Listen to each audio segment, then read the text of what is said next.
Hi tears, எல்லோரும் எப்படி இருக்கீங்க? எல்லோரும் சூப்பராக இருப்பீங்கன்னு நம்புகிறேன். நாங்களே இங்கே ரொம்பவே நல்லாயிருக்கோம். இன்றைக்கி ஒரு டே ரொட்டீன் விலாக் தான் உங்கள் கூட ஷேர் பண்ண போகிறேன். கண்டிப்பாக உங்களுக்கு யூஸ்ஃபுல்லாக இருக்கும். இன்றைக்கி வந்து பெரிய குட்டிக்கு மட்டும் தான் ஸ்கூலுக்கு அனுப்பி விட்டுட்டு நானும் ஃப்ரெஷ்அப் ஆகிட்டு வந்துட்டேன். எப்போயுமே காலையில் டே எனக்கு எப்படி ஸ்டார்ட் ஆகுன்னா, ஃபஸ்ட்டு அம்மா கிட்டே பேசிடணும். நாங்கள் இங்கே நல்லாயிருக்கோம், நீங்கள் அங்கே நல்லா இருக்கீங்களா, அங்கே என்னென்ன நடந்துச்சுன்னு எல்லாம் தெரிஞ்சுக்கிட்டா தான் அந்த டே வந்து எனக்கு ரொம்ப ப்ளசண்ட்டாக போகிற மாதிரி இருக்கும். அம்மா கிட்டே பேசினா தான் எனக்கு அந்த டே ரொம்ப சூப்பராக ஸ்டார்ட் ஆகும். அப்புறம் சின்ன குட்டி மட்டும் தான் வீட்டில். ஒருத்தர் தனியாக இருந்தால் கொஞ்சம் சமத்தாக இருந்துக்குவார். 2 பேருமே இருந்தாங்கன்னா ரொம்ப பண்ணுவாங்க.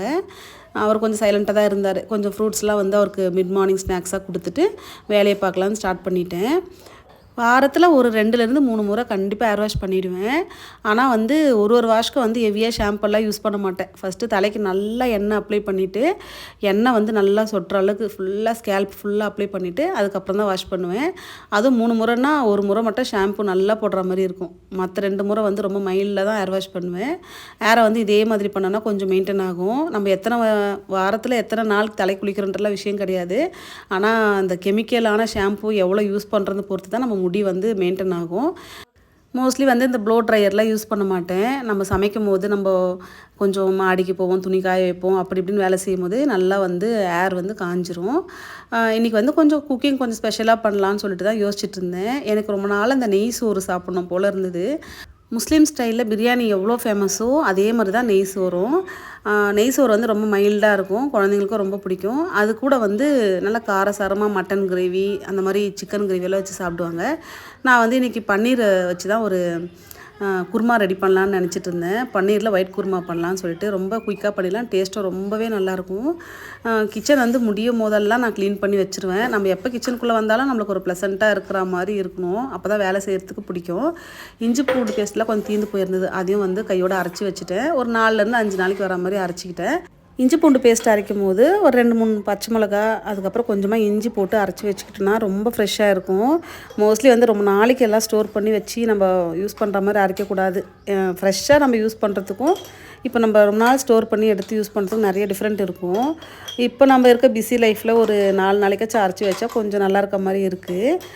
இஞ்சி வந்து கொஞ்சம் அதிகமாக இருக்கணும், பூண்டு கொஞ்சம் கம்மியாக இருக்கணும். அப்போ தான் ஃப்ளேவர் இன்னும் நல்லாயிருக்கும். டாமினேட் பண்ணுற மாதிரி இஞ்சியோட வாசனை நல்லா டாமினேட் பண்ணணும். அப்போ வந்து நம்ம பண்ணுற டிஷ்ஷில் எல்லாமே ரொம்பவே சூப்பராக இருக்கும். நான் இந்த மெத்தட் தான் ட்ரை பண்ணிகிட்ருக்கேன். நீங்களும் ட்ரை பண்ணி பாருங்கள், எப்படி இருக்குதுன்னு எனக்கும் சொல்லுங்கள். இன்றைக்கி சமையலுக்கான இஞ்சி பூண்டு பேஸ்ட்டு கொஞ்சமாக வச்சுட்டு மீதியெல்லாம் ஃப்ரிட்ஜில் எடுத்து ஸ்டோர் பண்ணிக்க போகிறேன். இந்த ஒயிட் குருமா வந்து ரொம்ப சூப்பராக இருக்கும். பன்னீரில் ஒயிட் குருமா வந்து கொஞ்சம் டிஃப்ரெண்ட்டாகவும் இருக்கும், சாப்பிட்றதுக்கும் ரொம்ப எம்மியாக இருக்கும். சப்பாத்திக்கும் நல்லாயிருக்கும், நம்ம ரைஸ்க்கு வச்சு சாப்பிட்டுக்கலாம். அதே போல் வந்து நம்ம இப்போ ஒரு சமையல் பண்ணுறோன்னா கண்டிப்பாக வந்து 2 வகையாச்சும் இருக்கும். ஒரு பொரியல், கூட்டு ஏதாச்சும் ஒன்று இருக்கும். பிளான் பண்ணிவிட்டு எல்லாத்துக்கும் தேவையான தக்காளி வெங்காயம் முன்னாடியே கட் பண்ணி வச்சுட்டு டக்குன்னு 2 அடுப்பில் 2 வச்சு முடிச்சிட்டோன்னா நிறைய டைம் சேவ் ஆகும். நான் எப்போவுமே அதே மாதிரி தான் பண்ணுவேன். ஒன்றுத்துக்கும் நம்ம ஒரு நேரம் யூஸ் பண்ணோன்னா கொஞ்சம் வந்து டிலே ஆகிற மாதிரி இருக்கும். நான் ஏர்லி ஸ்டேஜில் எல்லாம் நிறைய டைம் வேஸ்ட் பண்ணுவேன், எனக்கு தெரியாது. ஒரு சமையலுக்குன்னு வந்தால் 2 மணி நேரம் 3 மணி நேரம் கூட எனக்கு ஆகியிருக்கு. இப்போல்லாம் வந்து அப்படியெல்லாம் கிடையாது. ஒரு அரை மணி நேரம் எடுத்தோன்னா போதும். டக்குன்னு எல்லாம் முடிச்சுட்டு கிச்சன்லேருந்து வெளியில் போயிடணும், கிச்சனை க்ளீன் பண்ணிவிட்டு. அப்போ தான் நம்ம குழந்தைங்க கூட டைம் ஸ்பெண்ட் பண்ண முடியும். வேறு ஏதாச்சும் வேலை இருந்தாலும் நம்ம அது மேலே கான்சன்ட்ரேட் பண்ண முடியும். கிச்சன்லேயே ரொம்ப நேரம் டைம் ஸ்பெண்ட் பண்ணோன்னா நமக்கு வந்து நிறைய வந்து ஸ்ட்ரெஸ்ஸு தான் வரும், டென்ஷனாக இருக்கும். என்னடா இவ்வளோ நேரம் வேலை இருக்குதுன்னு சொல்லிட்டு. இப்போ குயிக்காக நெய் சோறு எப்படி பண்ணுறதுன்னு பார்த்துடலாம். ஒரு குக்கரில் வந்து நான் இன்றைக்கி நெய் சேர்த்துக்கிட்டேன். நெய் கொஞ்சம் தாராளமாக சேர்த்துக்கிட்டேன். வேணால் எண்ணெயை கொஞ்சம் மிக்ஸ் பண்ணிக்கலாம். நான் இன்றைக்கி எண்ணெய்லாம் மிக்ஸ் பண்ணல.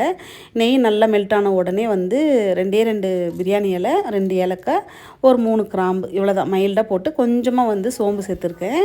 சேர்த்துட்டு வெங்காயம், பச்சை மிளகா சேர்த்துக்கலாம். நம்ம வந்து காரத்துக்கு வேறு எதுவும் ஆட் பண்ண போகிறதில்ல. அதனால் இந்த பச்சை மிளகா காரம் மட்டும்தான் போட்டு எல்லாமே வந்து நல்லா வதக்கிக்கலாம். இன்னொன்று என்னென்னா, நம்ம பிரியாணிக்கெலாம் வதக்குற மாதிரி ரொம்ப டீப்பாலாம் வதக்க வேணாம். ஒரு பதம் வரும் பார்த்திங்களா, கண்ணாடி பதம், அந்த பதம் வந்தாவே போதும். கொஞ்சம் உப்பு போட்டுட்டு இஞ்சி பூண்டு பேஸ்ட் வந்து கொஞ்சமாக சேர்த்துக்கலாம். இப்போ நான்வெஜ்ஜுக்கு நிறைய சேர்ப்போம், வெஜிடேரியனுக்கு வந்து கொஞ்சம் கம்மியாக சேர்த்துக்கிட்டா நல்லது. இப்போ வந்து கை நிறைய புதினா கொத்தமல்லி வாஷ் பண்ணி வச்சுருக்கேன். அதையும் வந்து ஆட் பண்ணிட்டு நல்லா வதக்கி விட்டுக்க வேண்டியதுதான். நல்லா வந்து வதங்கினதுக்கப்புறம் இப்போ பிரியாணி அரிசிக்கு 1 டம்ளர் அரிசிக்கு 1 டம்ளர் எக்ஸ்ட்ரா, அதான் 2 டம்ளர் தண்ணி சேர்த்துட்டு நல்லா கொதிக்க வச்சுக்கலாம். வேணும்னா இந்த இடத்துல 1 டம்ளர் தண்ணி, 1 டம்ளர் தேங்காய் பழம் சேர்த்துக்கலாம். நான் தண்ணி மட்டும் சேர்த்துக்கிட்டேன். அரிசியை வந்து ஒரு அரை மணி நேரத்துக்கு முன்னாடி ஊற வச்சுருந்தேன். அதையும் வந்து கழுவிட்டு ஊற வைக்கிறது ரொம்ப நல்லது. அதுக்கப்புறம் வந்து அதையும் சேர்த்துக்கிட்டு நல்லா ஒரு விசில் மட்டும் விட்டுட்டு இறக்க வேண்டியது தான். சூப்பரான வந்து நெய் பிரியாணி டக்குன்னு ரெடி ஆகிடும். ரொம்பவே ஈஸி தான் பண்ணுறதுக்கு. இதுக்கு அட்லீஸ்ட் வந்து முட்டை கிரேவி இருந்தாலும் ரொம்பவே சூப்பராக தான் இருக்கும். நம்ம சமையலில் பிஸியாக இருக்கும்போது சின்ன குட்டி ரொம்ப சைலண்ட்டாக இருந்தால் ஒரு பயமாக இருக்கும். எப்போவுமே வந்து குழந்தைங்க சத்தம் கேட்டுட்டு இருந்தால் கூட நம்மளுக்கு பயம் இருக்காது. என்னடா இவன் சைலண்ட்டாக இருக்கானேன்னு சொல்லிட்டு ஒரு முறை போய் செக் பண்ணிவிட்டு வந்துட்டேன். குழந்தை டிவி தான் பார்த்துட்டு இருந்தது. சரின்னு சொல்லிட்டு வந்து பன்னீர் தான் எடுத்துகிட்டு வந்திருந்தேன். பன்னீர் வந்து ஒரு குருமா ரெடி பண்ணுவோன்னு சொல்லிட்டு பன்னீர் குருமா வந்து இது வந்து பெங்காலி ஸ்டைல். பெங்காலி ஃப்ரெண்டுக்கிட்ட நான் அது கற்றுக்கிட்டது. இப்போ வந்து கடுகு எண்ணெய் ஆட் பண்ணிவிட்டு இப்போது கியூபாக கட் பண்ணி வச்ச பன்னீரை போட்டு நல்லா ரோஸ்ட் பண்ணி எடுத்துக்கலாம். எப்பவுமே வந்து பேன் காஞ்சதும் நம்ம எண்ணெய் ஊற்றுவோம். எண்ணெய் கொஞ்சம் காஞ்சதுக்கப்புறம் பன்னீர் போட்டோம்னா அந்த பேனில் ஒட்டாமல் வரும். சில டைமில் அப்படியே பேனில் அந்த பன்னீர் கையோடு ஒட்டிட்டு வர மாதிரி இருக்கும். அதுக்கப்புறம் லோ ஃப்ளேமில் வச்சு லைட்டாக தனி மிளகாய் தூளும் உப்பும் ஆட் பண்ணிவிட்டு ஒரு மிதமான ஃப்ரை, ரொம்ப டீப் ஃப்ரைலாம் கிடையாது, மிதமான ஃப்ரை பண்ணி எடுத்து ஓரமாக வச்சுக்கலாம்.